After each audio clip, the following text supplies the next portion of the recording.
আসসালামু আলাইকুম। আমরা জানি যে সারা দেশে বন্যার প্রকোপ শুরু হয়েছে এবং বানভাসী মানুষরা প্রচণ্ড কষ্টে দিনাতিপাত করছে।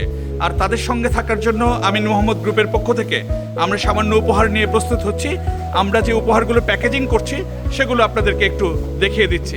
এখানে চাল রয়েছে, তারপরে রয়েছে আলু, তারপরে শুকনো চিড়া, এবং তারপরে এখানে বস্তায় ঢুকে যাচ্ছে ডাল, তারপরে তেল, এবং এরপরে পানি যেটা অনেক বেশি প্রয়োজন।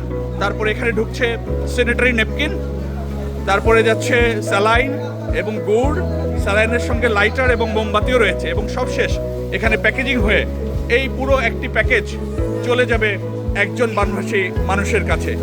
দুর্যোগে নিপীড়িত যে মানুষগুলো আছেন, আক্রান্ত মানুষের পাশে আমরা দাঁড়ানোর চেষ্টা করছি আজকে আমাদের এই ছোট্ট আয়োজন।